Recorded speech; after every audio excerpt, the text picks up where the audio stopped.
History को है हमें दोहराना, वो सारी कंट्रीज को है चौंकाना। ये मारेंगे इतने हम छक्के चौके, सब रह जाएंगे हक्के बक्के। वो come on India, come on India, एक कप और हो जाए, एक कप और हो जाए। जी हाँ, एक कप और हो जाए, ये सोच सिर्फ हमारी नहीं, यहाँ पे जितने भी लोग हैं सब यही चाहते हैं कि एक कप और हो जाए। ये सपोर्ट इंडिया को हर जगह मिलता है और इसी पे चर्चा करने के लिए कि कैसे एक कप हमें और मिलेगा, हमारे साथ कुछ लोग हैं। हमारे साथ है मृदुल, जो कि यूनिवर्सिटी टीम को अपनी लीड कर चुके हैं, स्कूल में भी ये लीड करते थे और उसके बाद बीसीसीआई के टूर्नामेंट डीपीएल में भी इन्होंने नॉर्थ दिल्ली की तरफ से पार्टिसिपेट करा था। जोरदार तालियां मृदुल के लिए। वहीं हमारे साथ क्रिकेट विशेषज्ञ आयुष्मान सिंगल भी हैं, जो अपनी टिप्पणियों से बताएंगे कि कैसे हम वर्ल्ड कप वापस ला सकते हैं। तो जोरदार तालियां आयुष्मान के लिए। स्वागत है आप दोनों का। मेरा पहला सवाल सिंपल सा ये है कि अगर अब तक की ऑस्ट्रेलिया की इंडिया की फॉर्म देखें तो 7 में से 7 मैच उन्होंने जीते हैं, तो उस हिसाब से ऑस्ट्रेलिया कोई बड़ी चुनौती नहीं होनी चाहिए।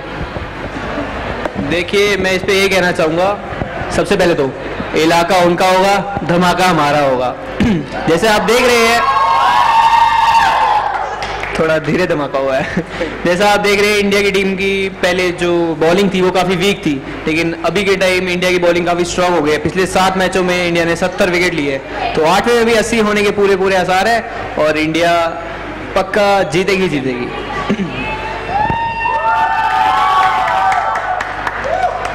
देखिए, मैं ये कहना चाहूँगा, एक बहुत ही शानदार मुकाबला होने जा रहा है, क्योंकि ऑस्ट्रेलिया के ग्राउंड पे सिडनी में इंडिया पहली बार खेलेगी, उनको होम ग्राउंड का अपना अंदाज़ा है।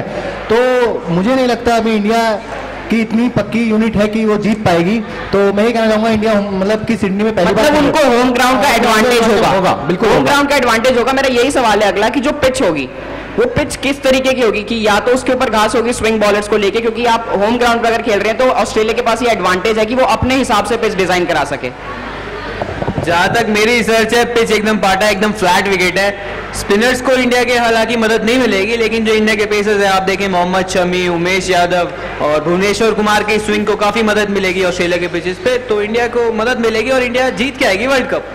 भुवनेश्वर कुमार से याद आया कि वो अभी तक 1 मैच खेले हैं सिर्फ, और अगर पिच पे घास होती है तो क्या धोनी विनिंग कॉम्बिनेशन के साथ छेड़खानी करेंगे और भुवनेश्वर कुमार को लेके आएंगे किसी एक बॉलर को ड्रॉप करके, या फिर वो विनिंग कॉम्बिनेशन के साथ ही खेलेंगे? जहाँ तक मुझे लगता है, धोनी एकदम सेफ खेलेंगे और विनिंग कॉम्बिनेशन चेंज नहीं करेंगे, क्योंकि जो पिछला प्लेइंग 11 इंडिया खेलती आ रही है 7 मैचों में, वो इस टाइम काफ़ी पीक पे है और वो काफ़ी फिट है। तो 8वें मैच में भी सेम प्लेइंग 11 होगा और इंशाल्लाह हम जीतेंगे। होम ग्राउंड का एडवांटेज पिच और ग्राउंड से मिल सकता है, पर जो ऑडियंस होती है और जो फैंस होते हैं वो हर बार ऑस्ट्रेलिया में भरपूर मात्रा में पहुंचते हैं, इंडियन फैंस अपनी टीम को सपोर्ट करने। इसी वजह से माइकल क्लार्क ने भी ये कहा था कि जो 70% टिकट सिडनी ग्राउंड की इंडियंस ने खरीदी है, तो उन्होंने कहा हमें इंडिया टीम से ज्यादा प्रेशर उनके फॉलोअर्स का है। तो क्या ये सिर्फ प्रेशर ऑस्ट्रेलिया के ऊपर होगा या इंडिया के ऊपर भी होगा? देखिए, मैं ये कहना चाहूँगा कि किसी भी चीज़ को जीतने के लिए मोटिवेशन की सबसे ज़्यादा ज़रूरत मानी जाती है, और प्रेशर शायद ऑस्ट्रेलिया के ऊपर ज़्यादा होगा, क्योंकि 70% टिकट जो है इंडिया ने खरीदी है और इंडिया फैंस वहाँ पर मौजूद है भारी मात्रा में, तो शायद मोटिवेशन के तौर पर इंडिया जीत सकती है। और मैं अपने एक कविता के तौर पर ये कहना चाहूँगा कि अभी सफ़र बाकी है, हमें तो मंजिल पर जाना है, अभी सफ़र बाकी है, हमें तो मंजिल पर जाना है। ऑस्ट्रेलिया हो या न्यूजीलैंड, हमें सबको हराना है, और जब आएंगे भारत लौटकर वर्ल्ड कप को साथ लेकर ही आना है। क्या बात! तो मैं ये पूछना चाहूंगा कि क्या इतने आप अपने फैंस के बीच में खेल रहे होते हो, तो क्या सिर्फ प्रेशर ऑस्ट्रेलिया की टीम पे होगा कि इंडिया पे भी होगा? क्योंकि आपके ऊपर दबाव होता है कि इतने फैंस आपको फॉलो कर रहे हैं, तो दबाव कहीं ना कहीं होता है कि आपको अच्छा प्रदर्शन करना है, वो प्रेशर कहीं ना कहीं। दबाव तो नहीं, हम उसे पॉजिटिव सेंस में लेते हैं। हमारे इतने जो दर्शक लोग आते हैं, हमें मतलब आप कह रहे हैं कि 70% लोग वहाँ पे इंडियंस हैं, तो हम इसे एक पॉजिटिव वे में देखेंगे कि लोग हमें इतना प्यार करते हैं, हमें आगे देखते हैं, हमारे सपोर्ट करते हैं, तो हमें उससे मोटिवेशन मिलती है और हम अच्छा खेलते हैं वहाँ पे। तो जीत के लिए एक मंत्र, जो क्रिकेट विशेषज्ञ और आपके पास इतना एक्सपीरियंस है, एक मंत्र कि हमें टॉस जीत कर पहले बॉलिंग करनी चाहिए या बैटिंग करनी चाहिए? जहाँ तक मुझे लगता है हमें टॉस जीतकर बैटिंग करनी चाहिए, क्योंकि फ्लैट विकेट है, तो हम एक अच्छा टारगेट सेट करेंगे अराउंड 300 के आसपास, तो हमें जीतने में आसानी मिलेगी। बाकी अब देखते हैं। लेकिन इससे कुछ फर्क नहीं पड़ता, चाहे बैटिंग करें चाहे बॉलिंग करें, जीत तो केवल टीम इंडिया की ही होने वाली है। और एक बात और मैं आपको बता दूं, ये जो सेमीफाइनल है ये एक ऐतिहासिक मुकाबला है, क्योंकि इससे पहले इंडिया और ऑस्ट्रेलिया कभी भी साथ में सेमीफाइनल नहीं खेले हैं किसी भी वर्ल्ड कप का, और दोनों कोई भी सेमीफाइनल हारे नहीं है। तो क्या ये एक ऐतिहासिक मुकाबले पे, क्योंकि कोई भी जीते कोई भी हारे, किसी ना किसी का तो रिकॉर्ड जरूर टूटेगा। ये तो बात ठीक है, बट आप देखें इस वर्ल्ड कप में इंडिया ने 7 मैच खेले, 7 के 7 जीते हैं, लेकिन ऑस्ट्रेलिया 1 मैच हारी भी है न्यूजीलैंड से, तो उनके ऊपर एक कहीं ना कहीं दबाव है हार का भी, क्योंकि इंडिया तो इस टाइम अपने पीक पे है, वो तो जहां भी जा रहे हैं इस टाइम जीत के ही आ रहे हैं वापस। तो हमारे एक्सपर्ट्स की फेवरेट को अगर हम माने तो यही है कि कुल मिला के इंडिया सबकी फेवरेट है, बट हम ऑस्ट्रेलिया को सीधे सीधे दरकिनार नहीं कर सकते, क्योंकि वो अपने होम ग्राउंड पे खेल रहे हैं, उनके पास एडवांटेज है। और अभी हम 4 महीने पहले भी मतलब जो हमने 3 महीने से हम ऑस्ट्रेलिया में, हम एक भी मैच ऑस्ट्रेलिया को नहीं हरा पाए, तो ये प्रेशर होता है कि हाँ कि नहीं, ऐसा नहीं होता, क्योंकि हम पिछले 7 मैच जीत चुके, तो प्रेशर खत्म हो चुका होगा, वो प्रेशर अभी भी होगा।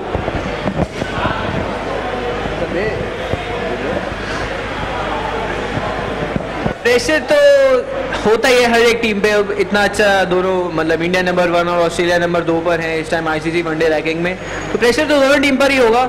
लेकिन अब वही बात है कि ऐसी प्रेशर सिचुएशन में कौन उस प्रेशर को हैंडल करता है और जीतता है, वही असली विजेता होता है। एक दोनों का ऐतिहासिक मुकाबला भी होने वाला है। मैं आपको बताना चाहूँगा 2011 वर्ल्ड कप में आज ही के दिन 26 मार्च 2011 के ही दिन ऑस्ट्रेलिया और इंडिया का क्वार्टर फाइनल था, जिसमें इंडिया ने जीत हासिल की थी। और आज ही के दिन 26 मार्च 2015 में इंडिया और ऑस्ट्रेलिया का दोबारा सेमीफाइनल है। अब देखते हैं कि कौन जीतता है। एक बहुत ही ऐतिहासिक मुकाबला होने वाला है यहाँ पर। बट हाँ, ऑस्ट्रेलिया के साथ इंडिया का वार्म अप मैच भी हुआ था, तो उसमें भी इंडिया को हार का सामना करना पड़ा था, तो इंडिया के ऊपर भी कहीं ना कहीं दबाव तो होगा ही कि मतलब पहले भी वो ट्राई सीरीज भी हारे हैं, तो 2-3 महीने से हारते हुए भी हारे ऑस्ट्रेलिया से, तो ऑस्ट्रेलिया के सामने थोड़ा तो डरना पड़ेगा उनसे। थोड़ा डरने की जरूरत है, पर लेकिन हम हारेंगे नहीं, क्योंकि ये सिर्फ हमारी ऑप्टिमिस्टिक सोच नहीं कह रही, ये कह रहे हैं पीछे के ट्रेंड। जो आयुष्मान ने बताया कि पिछले साल भी हमने इसी डेट पे ऑस्ट्रेलिया को क्वार्टर फाइनल में हराया था, और अब तक हम वर्ल्ड कप में एक भी मैच नहीं हारे हैं, तो इसका मतलब है कि हमारे पास एक और मौका बनने वाला है और हम सीधे डायरेक्ट फाइनल्स में पहुंचने वाले हैं। बिल्कुल, अगर हम आज जीत जाते हैं तो सीधा फाइनल में हमारी मुलाकात न्यूजीलैंड से होगी, तो इसका मतलब ये साफ है कि हमारे पास मौका है और एक कप और चाहिए। मेरा अगला सवाल आपसे ये है कि अगर हम सिडनी ग्राउंड की हिस्ट्री देखें तो इंडिया ने अराउंड 13 मैच खेले हैं, जिसके अंदर से सिर्फ 1 में जीती है। तो ये प्रेशर हम जब खेलने जाते हैं, तो ये चीजें जब हम रिकॉर्ड्स को देखते हैं, फैक्ट्स को देखते हैं, तो ये प्रेशर टीम के ऊपर होता है।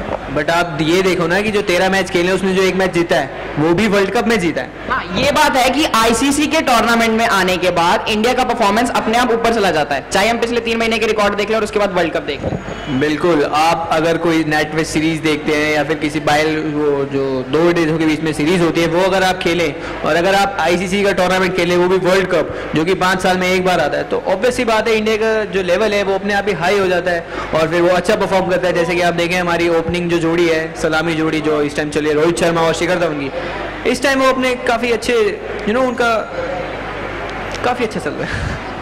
जो विराट कोहली है, विराट कोहली सिर्फ एक मैच में फायर करे हैं अराउंड, बट लोग कहते हैं कि वो बड़े मैचेस में फायर करेंगे। उनकी एक फॉर्म कहीं ना कहीं एक चिंता का विषय है, क्योंकि ऑस्ट्रेलिया जैसे बड़े मैच में लोगों को उम्मीद है कि वो फायर करें। हाँ बिल्कुल, वो ऐसा करते हैं। विराट कोहली जैसे कि उनका नाम है विराट, तो वो बड़े मैचों में तो प्रदर्शन करते ही हैं, और जैसे आज आप देखने वाले हैं कि सेमीफाइनल मैच होने वाले मुकाबला, तो उसमें वो परफॉर्म जरूर करेंगे। मुझे उनसे काफ़ी उम्मीदें हैं। और मैं केवल ये कहना चाहूँगा टीम इंडिया के लिए कि हर तरफ परचम लहरा देंगे, हर तरफ परचम लहरा देंगे, सभी देशों को हरा देंगे। जीत ही जीत होगी भारत की, जीत ही जीत होगी भारत की, और दोबारा ये करिश्मा करके दिखा देंगे। तो मतलब इसका मतलब ये है हम दोबारा करिश्मा करेंगे और एक कप और इंडिया में आएगा। तो अगले सेगमेंट में हम बात करेंगे कि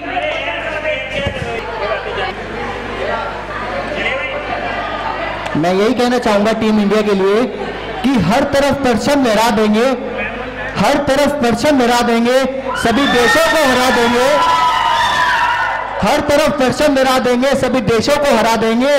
धूम ही धूम होगी भारत की और दोबारा ये करिश्मा करके दिखा देंगे। तो मतलब दोबारा ये करिश्मा करके दिखा देंगे और एक कप और इंडिया वापस आने वाला है। अगले सेगमेंट में हम बात करेंगे जो फॉर्मेट्स को लेके और नॉकआउट्स को लेके जो कंट्रोवर्सीज इस वर्ल्ड कप में रही हैं, क्योंकि काफी सारी कंट्रोवर्सीज रही हैं कि उन्होंने बहुत क्रिकेट विशेषज्ञों ने ये कहना है कि ये फॉर्मेट अच्छा नहीं था, जो पहले वाले फॉर्मेट्स थे वो अच्छे थे। तो इस सेगमेंट में हम बात करेंगे, इस सेगमेंट के बारे में हम बात करेंगे अपने अगले सेगमेंट में। मिलते हैं एक छोटे से ब्रेक के बाद। क्रिकेट वो क्रिकेट, क्रिकेट वो क्रिकेट, सबकी है ये शान, सबकी है ये जान। आज करते हैं ये ऐलान, आज करते हैं ये ऐलान, क्रिकेट वो क्रिकेट। धवन और शर्मा करते हैं ओपनिंग, कोई अब तो आता है इंडिया की शान। कोहली फिर भी बात न बने तो आता है रैना, फिर आती है बारी captain cool off India Dhoni. Cricket वो क्रिकेट, क्रिकेट वो cricket, come on India, come on India, come on India. और इसी के साथ स्वागत है आपका फिर, और यही हम चाह रहे हैं सारे कि कम ऑन इंडिया एक कप और हो जाए। और इसी सेगमेंट पे हम बात करते हुए हम आगे बढ़ते हैं, जहां पे हम बात कर रहे थे कि कुछ फॉर्मेट्स की, जो ये इस बार का वर्ल्ड कप का जो फॉर्मेट्स है वो कुछ खास लगा नहीं। काफी क्रिकेट विशेषज्ञों ने कहा कि सबको पता है कि ये 8-8 की टीमें बटी हैं, ये 4 आगे जाएंगी, ये क्वार्टर फाइनल्स खेलेंगी। तो स्टार्टिंग में मतलब कोई देखने का इंटरेस्ट नहीं था उसके अंदर, क्योंकि फॉर्मेट्स 2 थे। तो काफी लोगों क्रिकेट विशेषज्ञों का ये मानना है कि ये फॉर्मेट अच्छा नहीं था, जो पहले चल रहे थे, हम छोटे ग्रुपों में टीमों को बांटते थे, वो होना चाहिए था। तो मैं यही, अब हमारे साथ एक नए पैनलिस्ट भी जुड़े इस बारे में चर्चा करने के लिए, वो है मिस्टर ऐश्वर्य, जो कि यूनिवर्सिटी लेवल पे क्रिकेट खेलते हैं। स्वागत है आपका, जोरदार तालियां इनके लिए। तो मेरा पहला सवाल ये है कि क्या ये फॉर्मेट जो इस बार के हैं, क्योंकि सबको पता है कि ये 8 टीमें आगे जाएंगी, हमने वो बांग्लादेश की हर बार की आदत है कि वो कोई ना कोई उलटफेर करती है। तो जैसे 2007 में उसने भारत के लिए वो किया, प्रॉब्लम क्रिएट करी, तो पर कहीं ना कहीं ये पता था कि 8 टीमें ही आगे जाएंगी। तो क्या ये फॉर्मेट सही है या इसके अंदर आईसीसी को कुछ चेंज करने की जरूरत है? आपकी अपनी राय क्या कहती है? अगर मेरी राय देखी जाए तो ये फॉर्मेट, जैसे हमारे को शॉर्ट पता था कि ये 4 टीमें सेलेक्ट होंगी, तो ऐसा नहीं होना चाहिए। जैसे कि हम देखते हैं कि आईपीएल के अंदर जो डोमेस्टिक क्रिकेट है हमारा, उसके अंदर हर टीम को मौका मिलता है हर दूसरी टीम के साथ फाइट करने का। अगर किसी टीम का जैसे परफॉर्मेंस अच्छा नहीं है या फॉर्म खराब है, वो कभी ऐसा भी हो जाता है कि वो बाई चांस किसी एक अच्छी टीम को हरा के सेमीफाइनल की उसमें या फाइनल की लीग में पहुंच सकती है। तो ऐसा ही होता है, जैसे कि हमारे क्रिकेट वर्ल्ड कप के 1992 का जो एरा था, उस टाइम पे राउंड रॉबिन एक नई इन्होंने वो निकाली थी, इन्होंने राउंड रॉबिन एक क्या कहते हैं नई टेक्निक निकाली थी, जिसके अंदर हर टीम को हर दूसरी टीम, हर एक टीम के साथ मैच खेलने का मौका मिला था।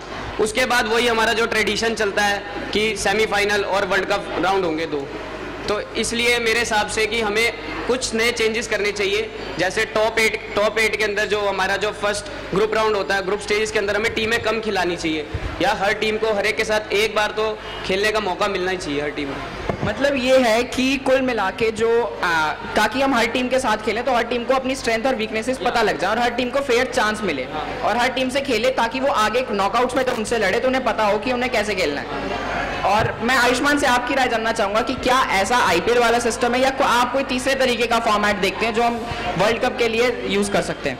जी बिल्कुल, अगर हम ये चीजें क्रिकेट में नहीं देख पा रहे हैं तो और भी गेम हमारे पास है, जैसे कि लॉन टेनिस ले लीजिए, तो उसमें भी हर एक टीम के साथ खेलती है और हर एक टीम को अपनी वीकनेस और स्ट्रेंथ का पता चल पाता है। मतलब आजकल का जो युग है वो प्रतिस्पर्धा का युग है, मतलब कि एक मोटिवेशनल युग है। अगर कोई टीम अपने आप को नंबर 1 नहीं रख पा रही है तो उसे घर चले जाना चाहिए। मतलब अपनी छोटी टीम भी नंबर 1 आ सकती है, ऐसा कोई बात नहीं है कि छोटी टीम को खेलने का मौका नहीं दिया जाना चाहिए, बिल्कुल दिया जाना चाहिए। सब टीमों के साथ खेले, सब टीमों के साथ लड़े, क्या पता छोटी टीमें वर्ल्ड कप ले जाए। मतलब आपके कहने का मतलब यह है कि 16 टीमों की बजाय हम ज्यादा टीमें रखें और जैसे टेनिस में होता है हर मैच नॉकआउट मैच हो। जी बिल्कुल, अगर हम मतलब 64 टीम नहीं रख पा रहे तो 32 टीम की शुरुआत करें, लेकिन एक शुरुआत तो हो, छोटी टीम को भी अपना एक चांस तो मिलना चाहिए ताकि वो आगे जा सके।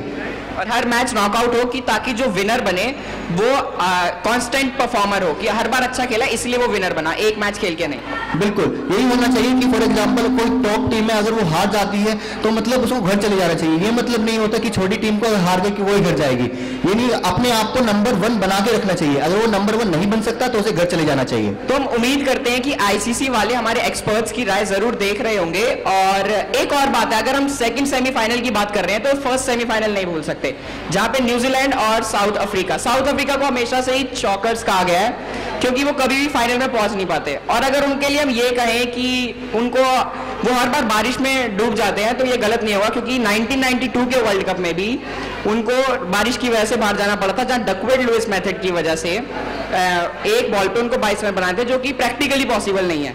तो क्या ये डकवर्थ लुईस का मेथड नॉकआउट स्टेजेस पे होना चाहिए या नहीं होना चाहिए? हमें एक रिजर्व डे लेके चलना चाहिए क्योंकि नॉकआउट स्टेजेस हैं। अगर मेरी माने तो एक डे रिजर्व करके चलना चाहिए, क्योंकि जो हमने हाल ही में आखिरी मैच देखा, हमारे पास इतना टाइम था कि हम 7 ओवर और खिला सकते थे क्रिकेटर्स को, क्योंकि अगर मैच जहां तक 8 बजे तक जा रहा है तो वो 10 बजे तक चलता, तो उसमें कोई दिक्कत नहीं थी। और जहां तक साउथ अफ्रीका की बात करें तो 1992 वर्ल्ड कप में भी उन्होंने बहुत ही बुरी हार का सामना किया था, जहां उन्हें डकवर्थ लुईस सिस्टम की वजह से एक बॉल पे 22 रन चाहिए थे इंग्लैंड के खिलाफ। तो मेरी राय में ये सिस्टम नहीं होना चाहिए। अगर नॉकआउट स्टेजेस में हो तो चलता है, बट सेमीफाइनल्स या फाइनल की लीग में ये नहीं होना चाहिए। अगर हमारे पास एक डे रिजर्व है तो हमें उसको यूज़ करना चाहिए, नहीं तो अगर हमारे पास टाइम पेंडिंग है तो हम उसको यूज़ करके हर टीम को पूरा खिला सकते हैं। मतलब हर टीम को फेयर चांस मिलना चाहिए। आपका क्या मानना है इसमें? बिल्कुल मैं यही कहना चाहूँगा, हर टीम को एक फेयर चांस मिलना चाहिए, एक डे हमेशा रिजर्व रहना चाहिए कि फॉर एग्जांपल उसमें नॉकआउट की वजह से या फिर इसमें डकवर्थ लुईस की वजह से ये कोई प्रॉब्लम आ जाती है वेदर की वजह से, तो फिर एक डे रिजर्व, मतलब सेमीफाइनल इतना एक महत्वपूर्ण मैच वर्ल्ड कप का और उसमें साउथ अफ्रीका केवल डकवर्थ लुईस की वजह से हार जाती है तो ये तो बहुत गलत बात है। तो एक डे रिजर्व आईसीसी को करना चाहिए और प्लानिंग पहले से ही रख देनी चाहिए, क्योंकि पहले से पता होता है कि वेदर वगैरह के बारे में क्या होगा, तो एक डे मतलब सब कुछ प्लानिंग पहले से हो जानी चाहिए। ये बारिश साउथ अफ्रीका के लिए अनलकी हो सकती है, पर अगर आज के मैच में ये बारिश आती है तो इसका सीधा फायदा इंडिया को मिलेगा, क्योंकि वो ग्रुप स्टेज पे टॉप पर है और वो फाइनल में चली जाएगी। तो जिन्होंने भी नवरात्रों के व्रत रखे वो ये भी उम्मीद कर सकते हैं कि हम आज 2 लोटे इंद्रदेव को चढ़ा दें, वहां पे बारिश हो जाए और हम फाइनल में पहुंच जाएं, जिससे हमारा मौका बन जाए। तो ये हर बार जो साउथ अफ्रीका के साथ होता है, इसके ऊपर आकृति ने कुछ तैयार किया हुआ है। आकृति के पास आपको लेके चलते हैं, आकृति कुछ बताएगी।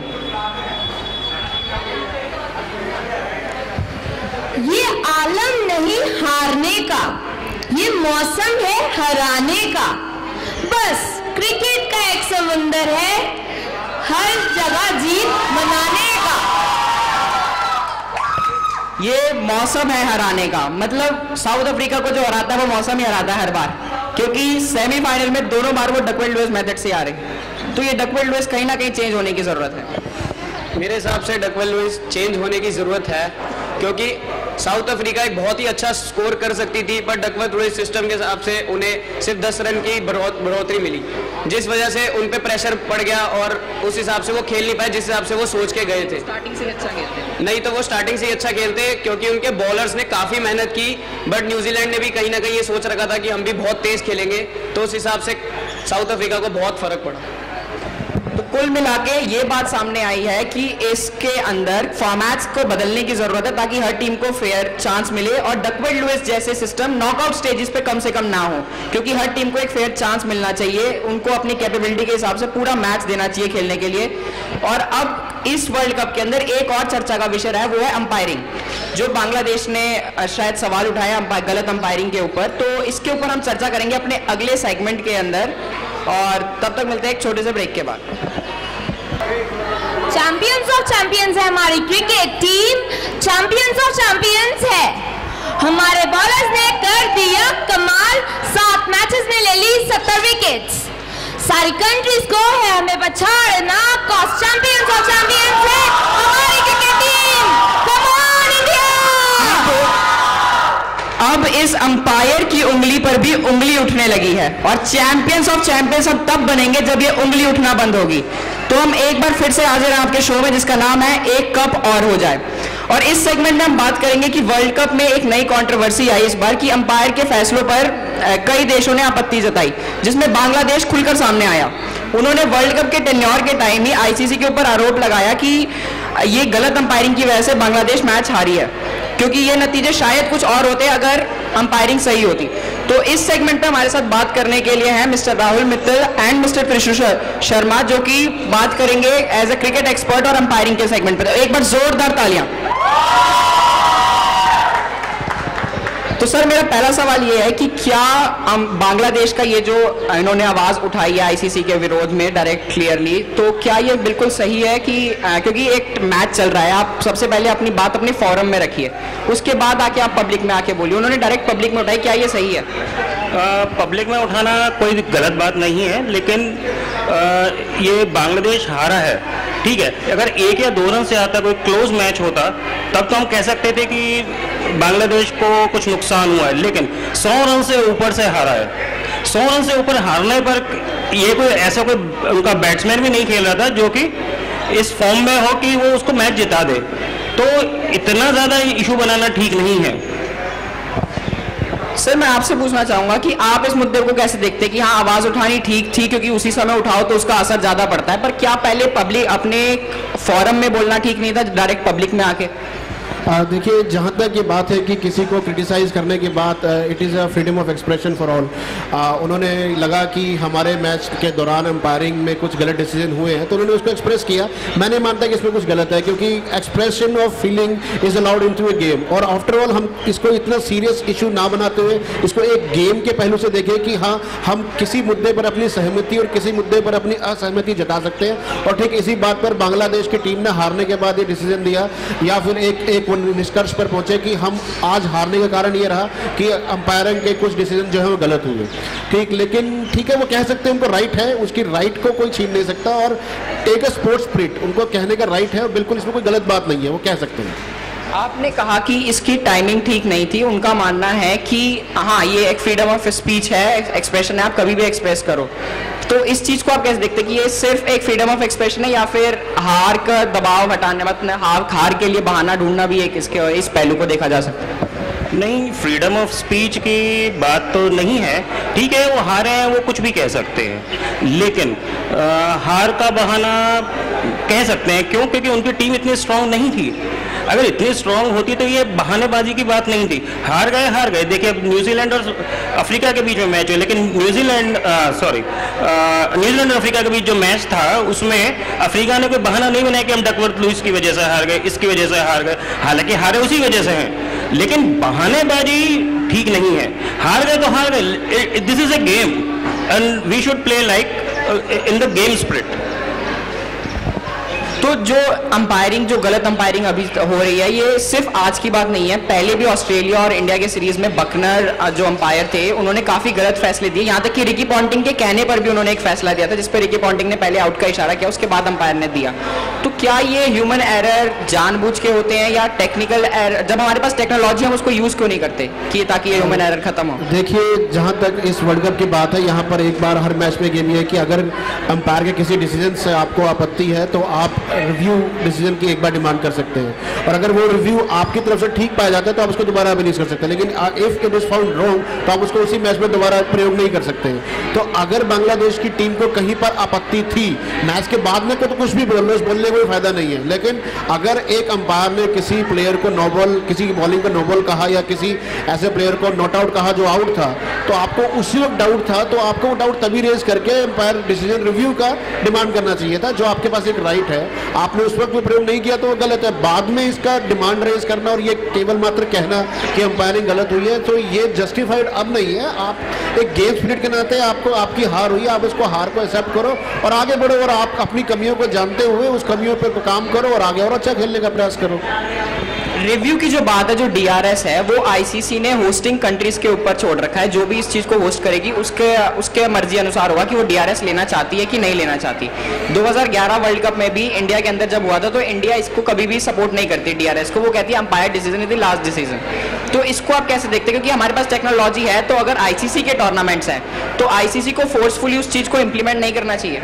देखिए, जहां तक इस वर्ल्ड कप की बात है, जहां अभी पाकिस्तान और भारत का मुकाबला हुआ तो उसमें पाकिस्तान ने अंपायर रिव्यू का डिसीजन लिया भी था, एक पहलू पे ऐसा लिया था। तो इस वर्ल्ड कप में ये अलाउड है, और when it was allowed into Bharat और पाकिस्तान के मैच में ये अलाउड था, तो it was equally applicable towards India and Bangladesh also. तो मेरा कहने का मुद्दा यही है कि अगर बांग्लादेश को कहीं पर आपत्ति थी, वो कह रहे हैं अंपायर के डिसीजन नहीं, वो कह रहे हैं अंपायर के डिसीजंस। इट मींस काफी सारे ऐसे डिसीजंस हुए जो आपके खिलाफ हुए और आप ये कह रहे हो कि वो गलत है। पहली बात तो अभी तक ये कुछ साबित नहीं हुई कि कोई डिसीजन गलत लिया गया था।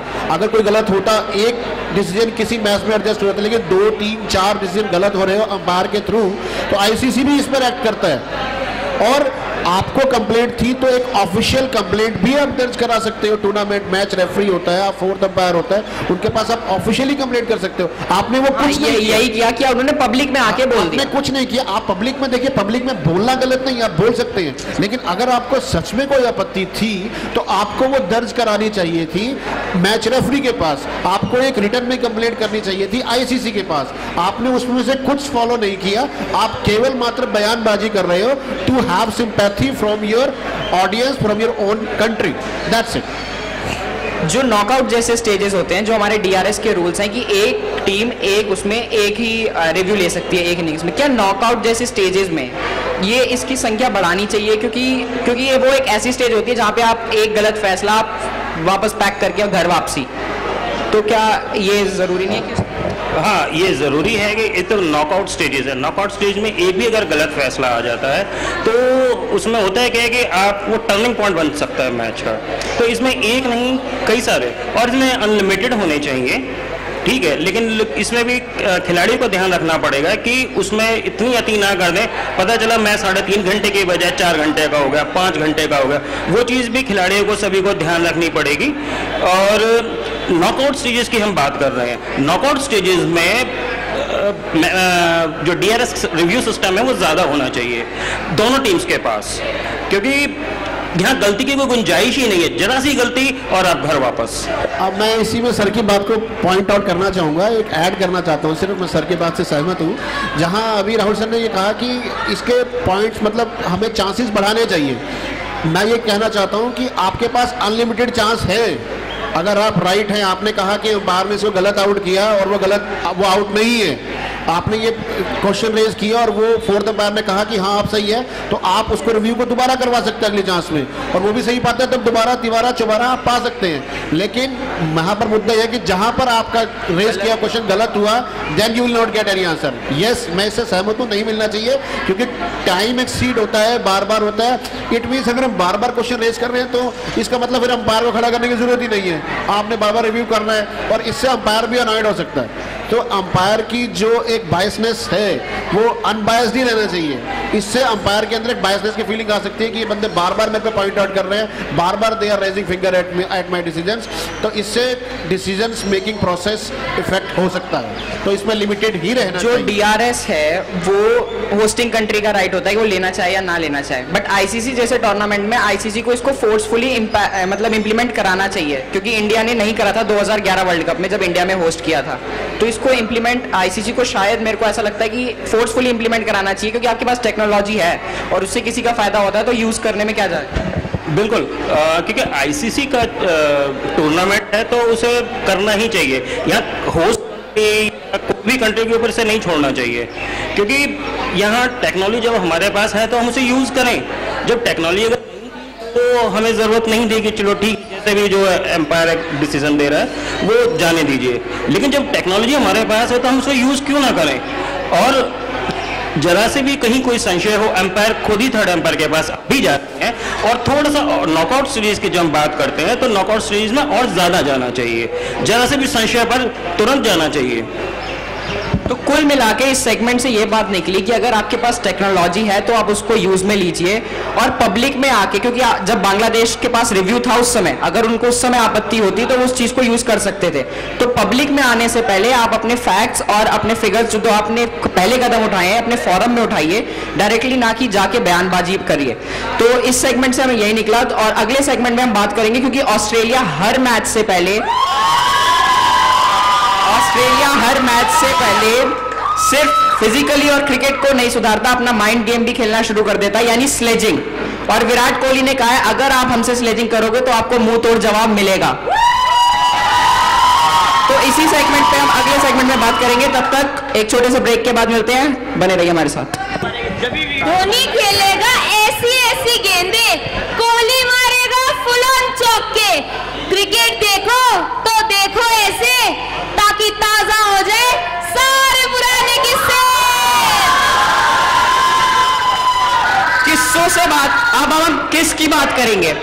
ये वो किस नहीं है जो विराट कोहली सेंचुरी के बाद अनुष्का शर्मा को देता है। ये वो किस्से हैं जिसको हम प्यार से नटखट वाले स्लेजिंग किसेस बोलते हैं।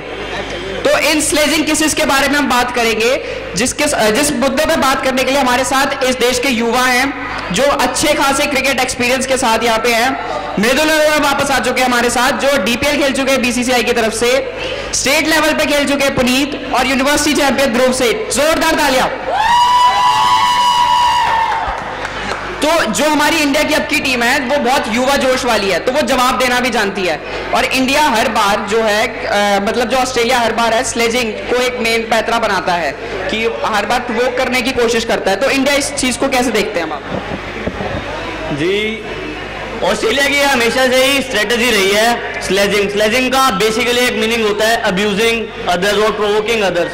तो एक स्ट्रेटजी होती है, उनकी माइंड गेम होती है कि हम सामने वाले को अगर भड़का देंगे तो हाइपर होके टेक डिसीजन ले लेगा या जल्दी कुछ क्विक डिसीजन ले लेगा या जल्दी रिएक्ट करेगा। बट इंडिया ऐसा करता नहीं है। हाँ, इंडिया में एग्रेसिव प्लेयर्स हैं लाइक विराट कोहली, बट हमारे जो कैप्टन है महेंद्र सिंह धोनी वो एकदम कूल माइंडेड पर्सन है, वो सब कुछ संभाल लेते हैं और अपनी गेम पे ध्यान देते हैं। मैं पुनीत से पूछना चाहूंगा कि क्या अब ऑस्ट्रेलिया को इस बात का ध्यान रखना चाहिए कि ये पुरानी वाली इंडिया टीम नहीं है, ये जवाब देना जानती है। हाँ जी, जैसा हम सबको पता है कि जो 2011 की वर्ल्ड कप टीम थी हमारे इंडिया की, उसमें ज़्यादा एक्सपीरियंस प्लेयर थे, बट इस बार की जो टीम है सारे यंगस्टर्स प्लेयर हैं। तो हमें ये भी देखा गया इन पिछले 7 मैचेस में कि इंडिया ने सबको बॉल आउट किया है।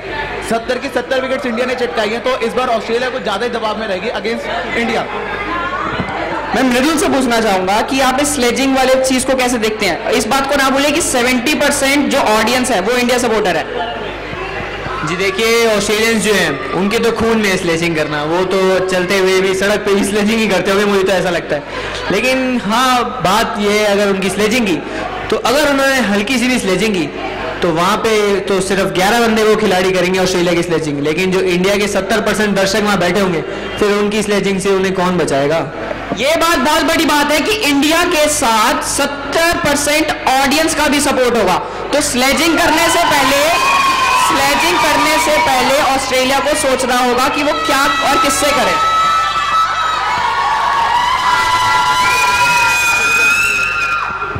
कई बार ऐसा होता है कि जो स्लेजिंग हम करते हैं वो बहुत प्लानिंग के साथ करनी पड़ती है कि किसके ऊपर असर होगा।